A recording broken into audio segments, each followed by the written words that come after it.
Kitab Kisah Para Rasul pasal 7 ayat 54 hingga ayat 8, pasal 8 ayat 1a. Stefanus dibunuh, Saulus hadir. Beginilah bunyi firman Allah.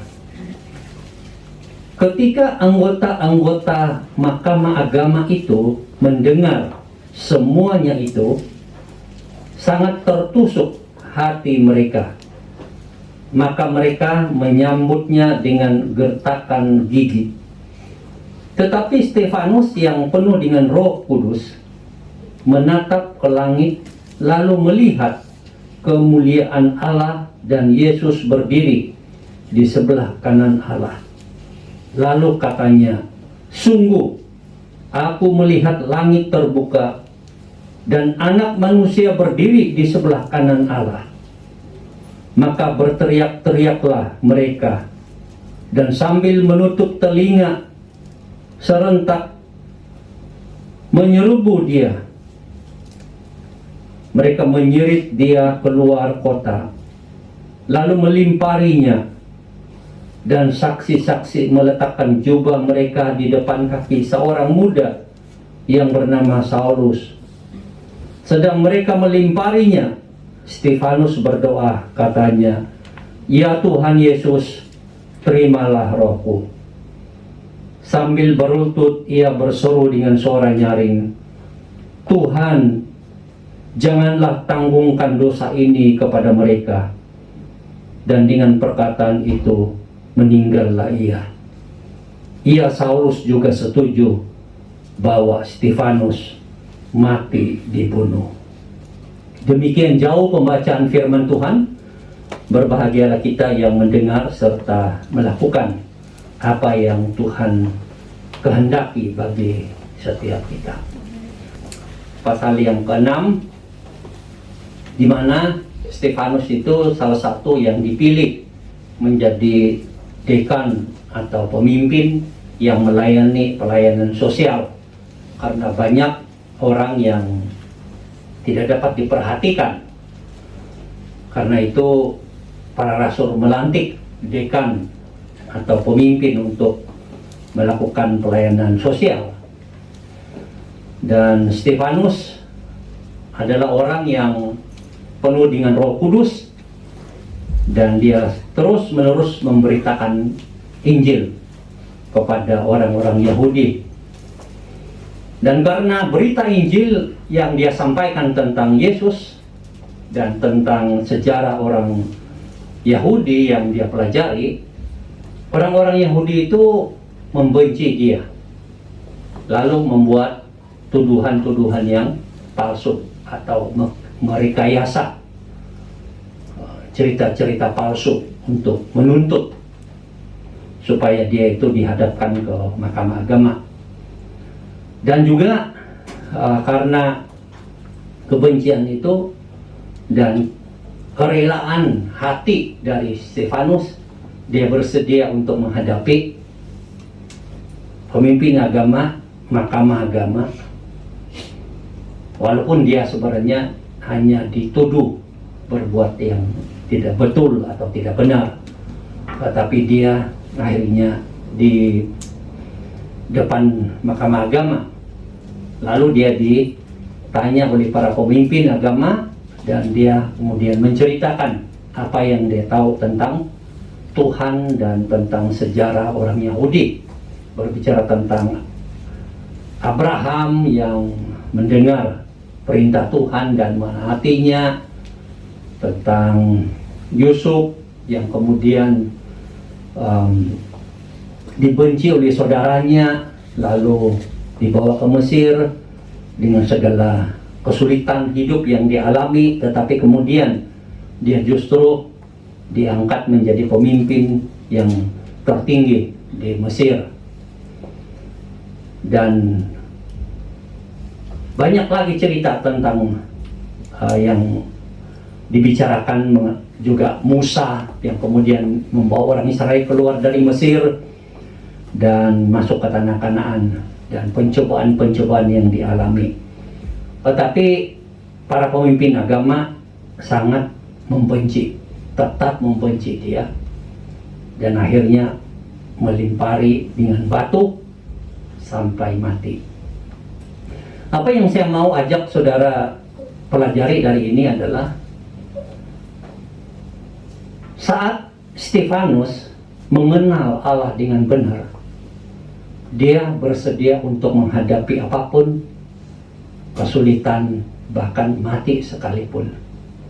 Bagi dia, kesulitan, bahkan kehilangan nyawa sekalipun tidak menjadi masalah, asalkan pengenalannya kepada Tuhan itu menjadi satu keutamaan di dalam kehidupannya.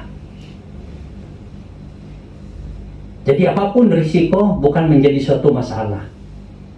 Bagi dia Allah itu jauh lebih penting, jauh lebih indah untuk dikenal dan ditaati. Kisah seperti ini kita juga dengar. Salah satunya adalah Pendeta Yusuf Roni. Saya tidak tahu sejauh mana saudara mengenal orang ini. Dia adalah seorang yang memiliki kepercayaan agama yang sangat kuat dan keturunan dari orang yang ada sultannya dan sebagainya. Dia pada awalnya adalah orang yang sangat membenci agama Kristen. Dia membawa semua orang-orang yang bersetuju dengan dia, sepakat dengan dia untuk mencari dan menghancurkan gereja. Dan bagi mereka itu adalah satu hal yang baik yang mereka lakukan. Dan mereka terus melakukannya. Satu ketika berada di gereja, dia melihat Alkitab. Dia ambil dan dia baca dalam satu kesempatan dan langsung membaca Yohanes pasal 1. Pada mulanya adalah firman, firman itu bersama-sama dengan Allah, dan firman itu adalah Allah, dan firman itu kemudian menjadi manusia.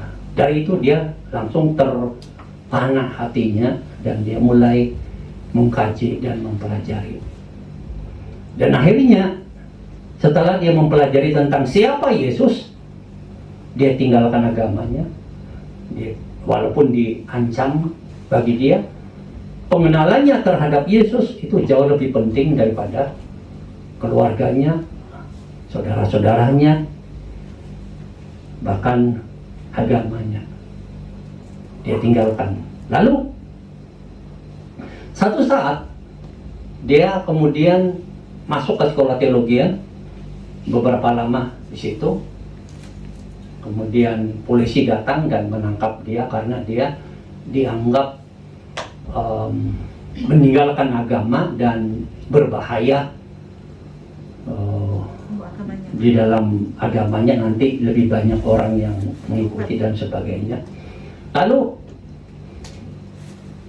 di dalam pembicaraan ini hanya ada pilihan. Kamu menyangkali semua apa yang kamu imani dan percayai dan tanda tangan. Ini setelah dia masuk di penjara, kamu akan dibebaskan. Nggak apa-apa. Tapi dalam hatinya memang secara manusia, oh ya, menarik sekali ya, daripada di penjara terus saya harus tanda tangan aja untuk menyangkal tentang Yesus.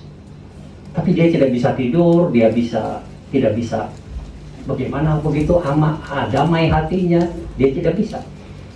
Jadi begitu di depan hukum, dia bilang saya tetap percaya Yesus. Yesus adalah Tuhan dan Juru Selamat saya. Pengenalannya yang benar terhadap Allah dan terhadap Yesus, dia tetap memegang, mengimani, dan dia terus dipenjarakan beberapa tahun di depan. Bagi dia, dipenjarakan lagi beberapa tahun di depan bukan masalah. Karena dia mengenal siapa? Tuhan Yesus dengan benar. Inilah seharusnya juga menjadi pedoman bagi kita. Saat kita mengenal Allah yang benar di dalam Yesus, pengenalan kita itu memberikan kita satu kekuatan, satu tekad untuk mengikuti Dia dan menaati Dia. Apapun risikonya.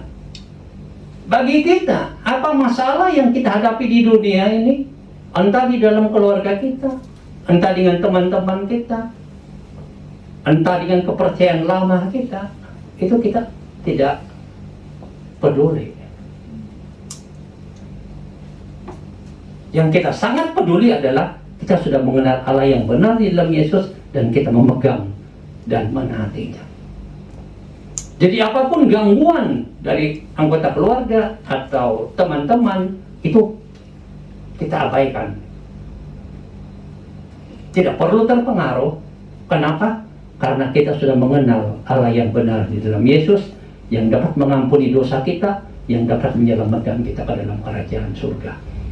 Itu adalah hal yang normal terjadi saat kita mengenal Allah dengan benar. Siapa Allah yang kita imani itu?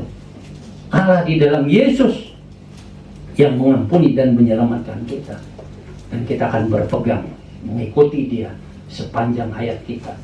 Kalaupun nyawa kita akan hilang karena Tuhan yang kita imani, Tuhan yang kita kenal, kita tidak apa-apa. Kenapa? Karena keselamatan hanya ada di dalam Dia. Satu ketika ada diceritakan kisah ini.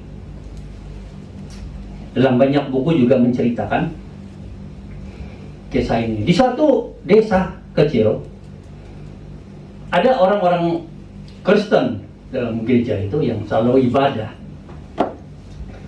Lalu, dalam satu ibadah minggu, datanglah semacam musuh yang akan menyerang. Lalu musuh ini masuk ke gereja dengan senjatanya. Dan mereka diberikan pilihan. Kalau kamu tetap percaya kepada Allah di dalam Yesus, percaya Tuhan Yesus, maka kami akan tembak semua kamu di sini. Tetapi kalau kamu menyangkal Dia hari ini, tidak perlu percaya Yesus, tidak perlu mengikut Yesus, kamu akan keluar dengan selamat. Diberi kesempatan untuk berpikir. Akhirnya banyak orang keluar, tinggal satu yang ada di situ. Dan yang keluar semua itu akhirnya justru ditembak dan mati. Dan yang satu orang yang memegang Yesus dan siap untuk mati itu justru tidak dibunuh. Dan salah satu pemimpin daripada yang bersenjata itu berkata, yang keluar itu adalah bukan pengikut Yesus yang benar.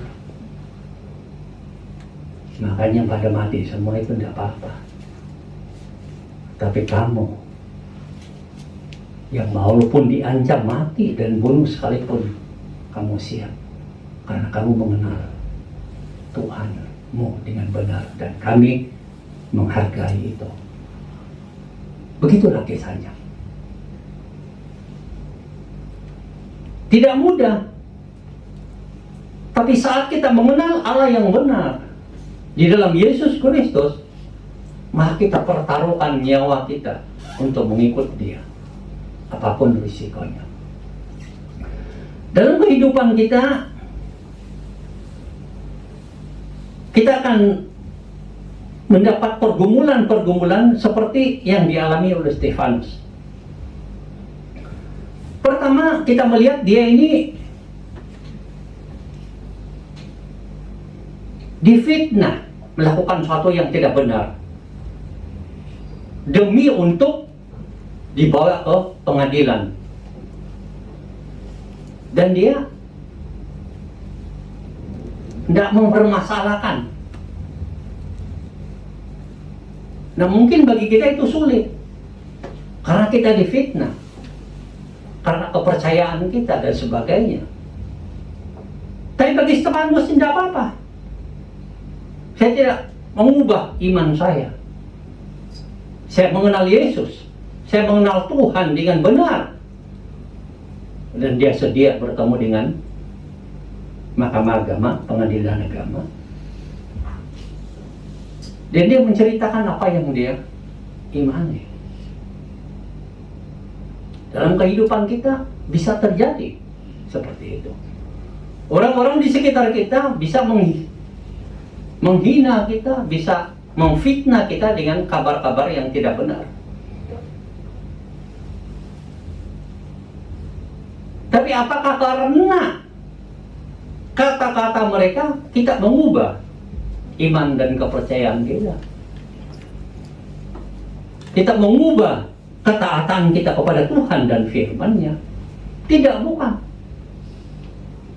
Silakan semua orang berpendapat, berkata-kata apa saja, silakan. Tanpa bisa mempengaruhi hati kita dan iman kita yang tetap percaya kepada Allah. Tapi ada saja orang yang begitu ada kata-kata fitnah dari orang lain karena dia mau percaya kepada Yesus atau dia memilih Yesus sebagai Tuhan dan Juru Selamatnya, akhirnya dia mengubah hatinya untuk tidak percaya kepada Yesus. Bahkan ada yang meninggalkan Yesus. Itu hanya satu petanda bahwa orang ini sungguh-sungguh tidak mengenal Tuhan yang benar, Tuhan yang sesungguhnya. Tapi itulah kehidupan mereka. Tapi bagi kita, biarlah apapun yang kita alami di dunia ini, itu tidak mengubah iman kita, karena kita mengenal Allah kita yang benar itu.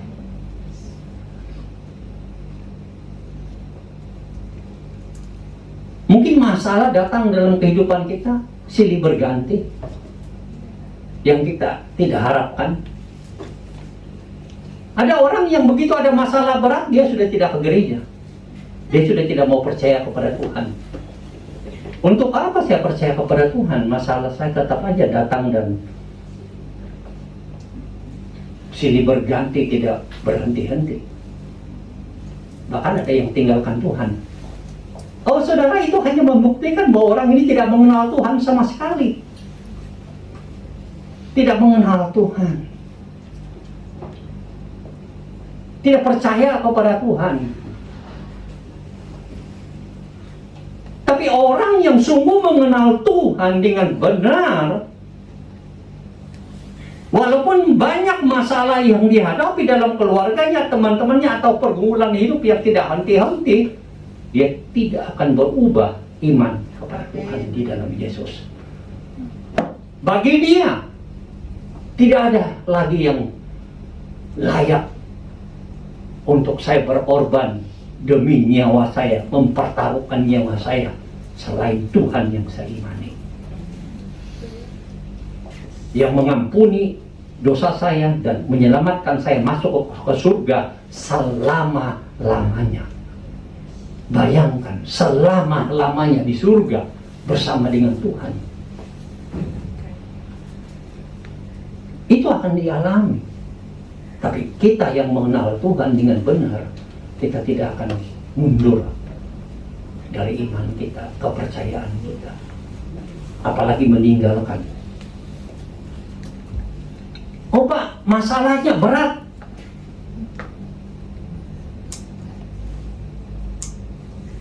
Dalam keluarga saya, hubungan dengan suami berat, dengan anak-anak berat Pak. Saya sudah tidak tahan, saya udah tidak mau lagi percaya kepada Tuhan, tidak mau lagi ke gereja, atau ya sudah, tidak peduli Tuhan, tidak peduli ajaran Tuhan. Apakah itu layak untuk dilakukan, dikatakan, dibandingkan dengan Tuhan yang kamu imani, pencipta langit, bumi, dan segala isinya, yang punya kuasa dan otoritas penuh di dalam kehidupanmu, yang menentukan hidupmu di dunia ini, bahkan matimu pun Tuhan akan tentukan dan tempatkan engkau di surga. Mana yang lebih penting?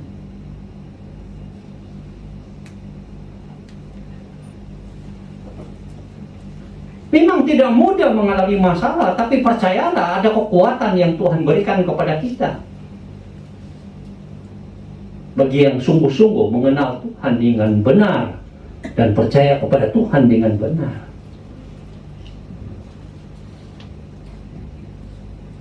Oh, ada masalah di gereja. Saya dengan teman ini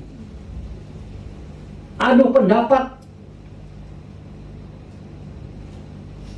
dan saya rasanya tersinggung. Saya rasanya diinjak-injak, dipermalukan. Jadi sudahlah, saya berhenti percaya kepada Tuhan. Saya tidak mau ada kaitan dengan gereja. Oh, itu hanya menandakan bahwa kamu tidak mengenal Tuhan dengan benar. Kamu tidak mengenal Tuhan dengan benar. Masa hanya masalah dengan temanmu yang sebenarnya bisa diperbaiki itu alasanmu untuk menolak Tuhan yang memberikan engkau nyawa, yang memberi engkau nafas kehidupan setiap saat, yang mengampuni dosamu, yang akan membawamu ke surga. Oh, itu bukan alasan yang masuk akal sama sekali. Tidak ada alasan yang seperti itu yang bisa dipertahankan untuk menolak Tuhan, menolak persekutuan Kristen. Makanya bagi orang yang mengenal Tuhan, mungkin ada perbedaan pendapat di gereja. Dia bagi dia tidak masalah. Memang manusia begitu kok.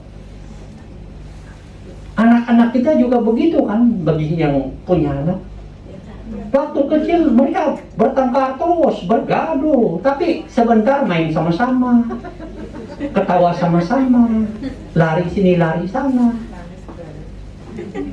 Seharusnya kita punya hati yang seperti itu. Keluarga di dalam Tuhan, satu rumah, satu keluarga. Kita bisa bertengkar, tapi kita bisa bersenyum satu sama lain. Ya sudah, karena fokus kita adalah Tuhan yang kita kenal dan yang kita imani. Stefanus mengalami masalah yang begitu berat, tapi dia tidak berubah dari imannya. Dia ini mengenal Tuhan dengan luar biasa. Bagaimana cara dia mengenal Tuhan? Dia membaca Alkitab dengan baik.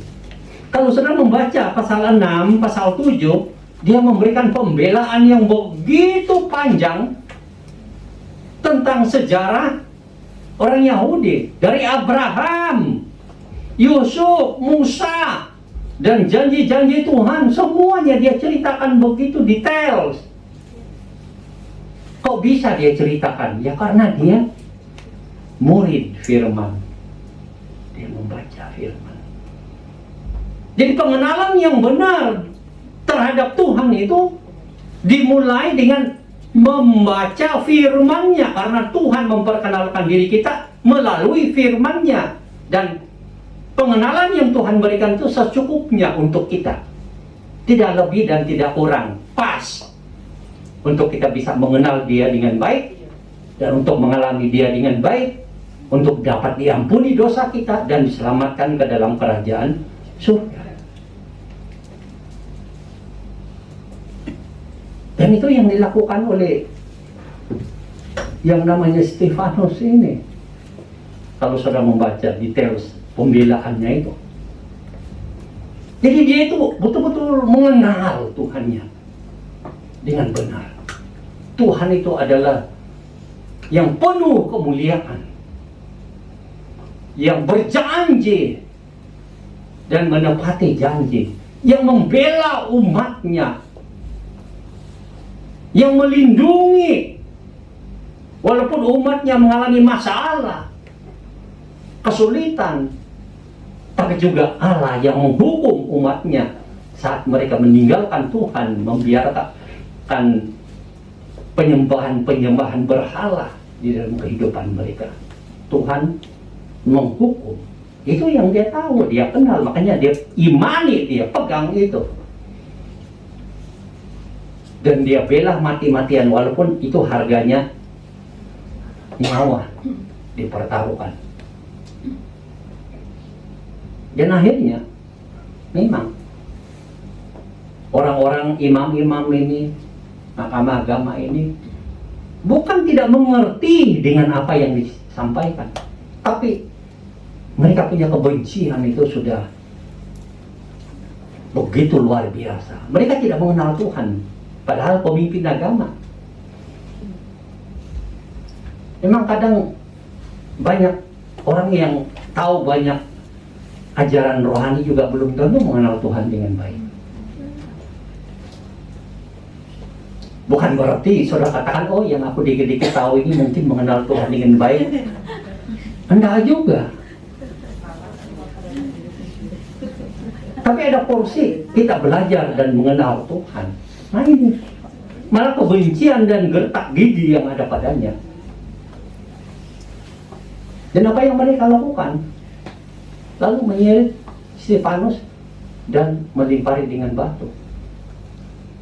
Tapi Stefanus apakah bijak dengan membiarkan dirinya diseret kemudian dilempari batu sampai mati? Apakah itu bijaksana? Bagi orang yang mengenal Tuhan dengan benar, itulah yang paling bijaksana. Biar kehilangan nyawa, tidak apa-apa. Saya tidak kehilangan Tuhan yang telah mengampuni dosa saya, yang menyediakan tempat saya di surga secara pasti. Tidak apa-apa saya mati. Semua orang mati juga kok.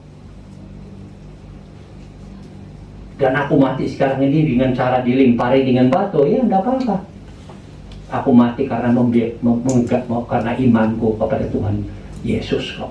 Makanya apa yang bilang, aku melihat Yesus di surga sedang menunggu aku.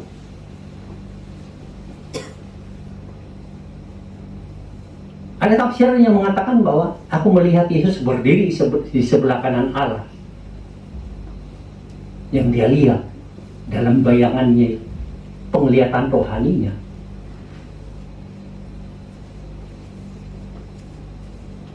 Itu menandakan apa? Yesus saja berdiri memberikan penghormatan dan penghargaan kepada Stefanus yang bersedia untuk berkorban dan mati demi imannya kepada Yesus. Biasanya kan kalau rakyat biasa dan raja yang berdiri itu siapa? Rakyat, ya enggak? Mana ada raja berdiri menghormati? Udahlah, yang penting rakyat itu yang harus tahu diri lah. Tapi ini pencipta langit, bumi dan segala isinya, Yesus berdiri memberikan penghargaan kepada orang yang berkorban demi namanya. Yang menarik untuk difikirkan. Jangan sampai kita mati, Tuhan aja tidak kenal, aku tidak mengenal engkau. Tapi saat kita mati demi iman kita kepada Tuhan di dalam Yesus, Yesus berdiri dan mengatakan, engkau telah melakukan yang terbaik bagiku, anakku. Marilah bersama-sama dengan aku di dalam kerajaan surga yang kekal. Kenapa semua ini dia siap menghadapi? Karena dia mengenal Tuhan yang diimani, Tuhan yang benar. Dan dia mau ikut dan siap menghadapi apapun dalam hidup ini. Dia tidak akan berubah iman, bahkan nyawanya sekalipun tidak akan mengubah dia. Milikilah pengenalan yang benar akan Tuhan dan ketaatan kita kepada Tuhan yang benar, dan mengikut Tuhan sepanjang hayat kita. Walaupun ada banyak masalah yang kita hadapi, ada banyak tantangan yang kita hadapi, bahkan mungkin nyawa kita dipertaruhkan, tapi jangan sekali-kali berubah. Yesus adalah Tuhanku dan aku akan memegang dia sampai akhir hayatku. Amin.